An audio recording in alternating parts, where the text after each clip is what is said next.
So good afternoon, everyone. Welcome to our week 4 of our virtual class. And for today and for this week, we're going to discuss our fourth component, which is PE.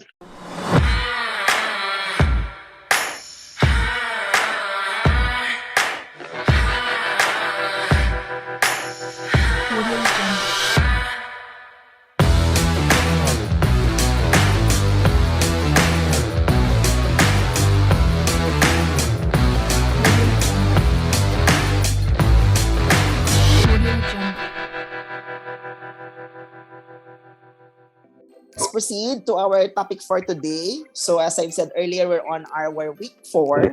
And for our week 4, we're going to discuss our last component for MAPEH, which is health. So as I've said earlier, our topic for today, for this week is consumer health. This is the topic 1 of health. Ayun pa. Topic 1 lang ang sasagutan nyo, no, from all the components. Next week pa natin magsisimula sa topic 2. So kalma lang, huwag magmamadali. Topic 1 lang po ang sasagutin natin ng objectives.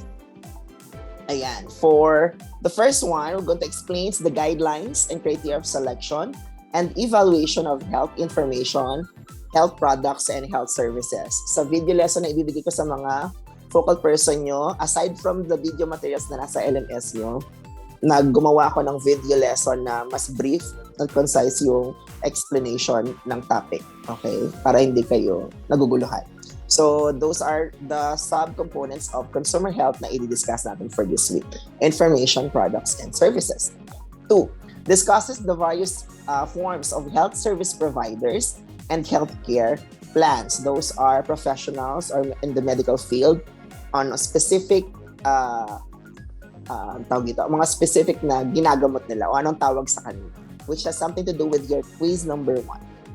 And 3, selects health professionals, specialists, and healthcare services wisely, which has something to do with your performance. Tas mamaya na i-discuss ko. And number 4, reports fraudulent health services. So yon, those are our 4 MELCs or most essential learning competency na kailangan natin i-achieve for this week. Going on. Ito ang itsura ng idea nyo for this week, your introduction, development, engagement, and assimilation. So as you can see on your walls, on your screen, meron tayong 4 na learning tasks for this week, just like our previous components. Okay? Activity time tayo. As I've said earlier, we have 4 learning tasks for this week. Let's start with your learning task 1.1. Okay. For your learning task 1.1 class, it's under introduction. It's entitled My Source of Information. So for this learning task, you have to click Take Quiz Now. Ito yun. Ayan, obviously may nag-attempt ng mag-quiz. There are 23. So obviously may nag-quiz na hindi pa na-discuss, kaya hinaid ko kanina. Let me finish discuss muna bago kayo makapag-sagot. Okay. Yung number 2, answer the quiz by identifying if the sources are reliable or not reliable. Number 3, click the finish attempt and submit all and finish if you are done. Now, if ever you want to change your answers, you can click return to attempt. Then, your target is to get a perfect score, which is 10, for this activity to be marked as complete. You have unlimited tries to reach your target score. So, only naman ang try nyo. So, ang target lang naman natin makakuha ng perfect score. Okay? Next tayo. So, pag pinindot natin si preview quiz now, sample tayo ng quiz. Okay, so as you can see, sa quiz navigation 1 lang, sa baba niyan, 10 lang naman ang tanong. Example, the following are sources of information on consumer health. Identify the sources if it's reliable or not reliable. Click the drop-down button on the right side of the source to choose your answer. Like for example, ayan, tayong books. Just have to identify reliable ba yun or not reliable in terms of sources information in consumer health. Ayan, elderly, pamphlets, neighbors, and so on and so forth. So there are 10 items. Kapag may mali, sabi ko nga kanina, pwedeng balikan. You have only try para makuha ang target, which is a perfect score, which is 10 points. Okay. So yon ang ating learning task 1.1. Do you have questions so far? Wala po, sir. Okay. Let's continue. Learning task 1.2 tayo. Ayan, it has something to do with your learning resource 1.2 and 1.3 kanina. It's entitled Area of Specialization. Okay, so here's what we're going to do. You just have to click the preview quiz now para mag-take ng quiz. Ito, as you can see sa ating quiz navigation. Wait lang, explain ko. We have part 1 and part 2. Ito ay part 1 muna. Sample lang ako, no? What are the different types of physicians? Match the type of match the type of the physician with the area of specialization below. So pipindutin nyo lang to, drag down para ma-identify kung anong physician. Sorry, walang sound. Hello? Meron naman po, sir. Meron naman po. Thank you. Meron naman po. Ayan, baka na something to do with your connection. Ayan, saan na ako? So, merong 10 images class na nasa left side nyo ang inyong i-identify kung anong type of physician ang which has something to do with the image kanina nga. Dito sa baba naman ay pipindutin nyo yung magiging sagot nyo for that specific image. Ayan, 10 ang mga images na yan. So that is quiz part 1. Sa part 2 naman class, swipe tayo. Pag pinindot nyo sa quiz navigation part 2, you'll have to answer the following question. First, what are the misleading information? Why are there misleading information and who spreads them? Number 2, list down the different sources of health information. And number 3, give at least 2 examples of myths and misconception on health information that you hear in the community and search a scientific proof to counter of given information. 2 lang, nakalagay actually dyan ay 5. Binawasan ko, no? Para hindi masyadong madami. So, hihingi lang ako ng 2 examples of myths and misconceptions. Okay, so that is part 2. Again, for your learning task 1.2, you have part 1 and part 2. Okay, so kapag tapos na, finish attempt lang. Okay, tapos makita nyo na agad ang scores nyo for part 1. Question. Naintindihan po? Okay. Opo, sir. Okay, thank you. Yes, anak. May magbe-video po ba? Ay, magba-vlog po ba? Eto na nga. I-discuss ko sa 1.3. Why? Kasi kung pwede siya i-Tagalog or ano. Sige. Pag-usapan natin. Wait, i-discuss ko muna, ha? Sige Anak. po, sir. Okay. So, dito tayo sa Learning Task 1.3. Yun nga. It's under engagement. It's entitled, How to be a Wise Consumer. Okay. So, ito ang instruction natin. Now, first one. You're going to make a 2 to 3 minute vlog promoting the topic, How to be a Wise Consumer. Pero parang mag-a-advise lang kayo on how to be a wise consumer. Again, minimum of 2 minutes and maximum of 3 minutes. Meron tayong sample dito ng video, a sample vlog. Kung kulang pa to, mag-send din ako sa focal person nyo ng mga sample vlog ng mga previous students ko last year para may idea kayo o magkaroon kayo ng idea kung paano gumawa ng vlog. Okay? Continue. Number 2, the file must be in MP4 format and with a maximum size of 20 MB. If the file exceeds 20 MB, i-send nyo sa akin. You have 2 options.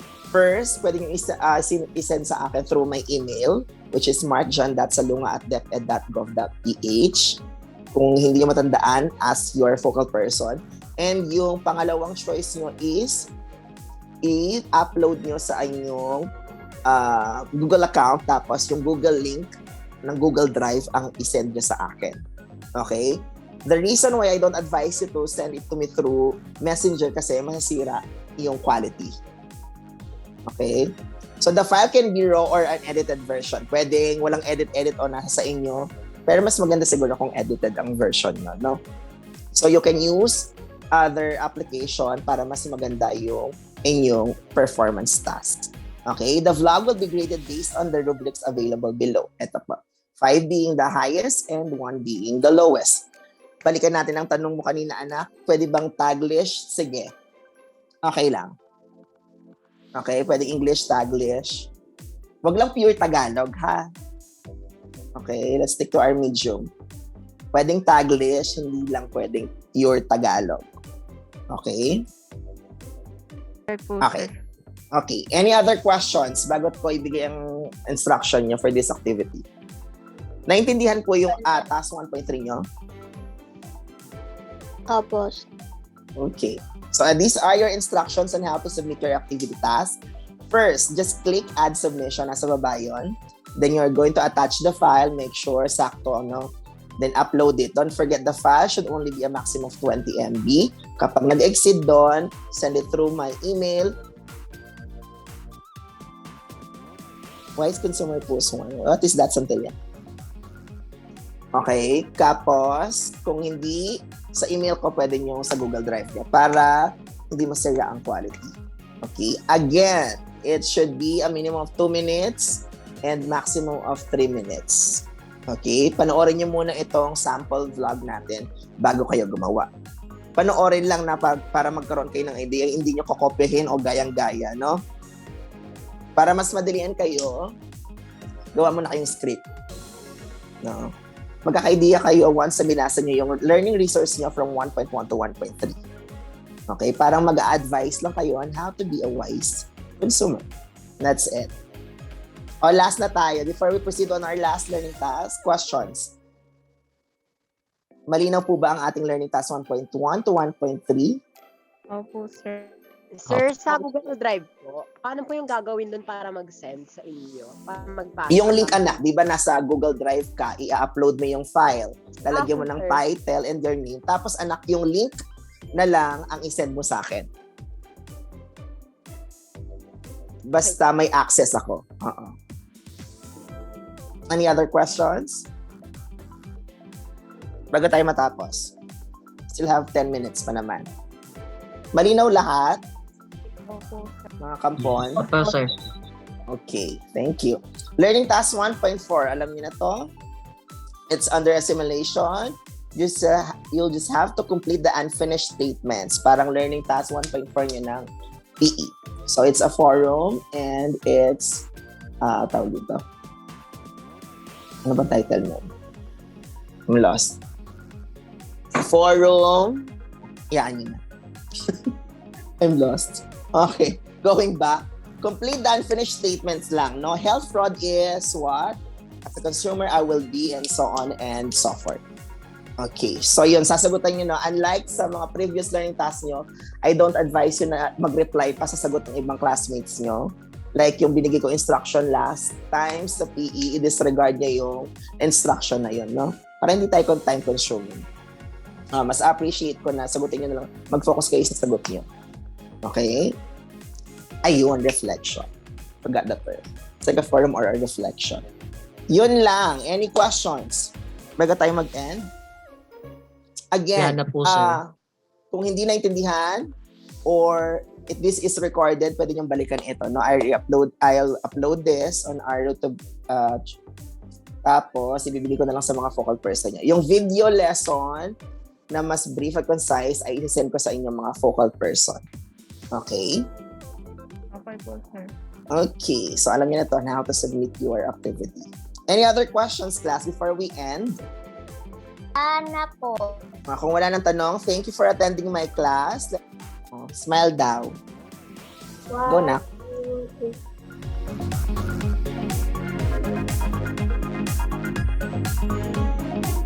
Thank you, guys. I'll see you next week. Bye, sir. Bye-bye.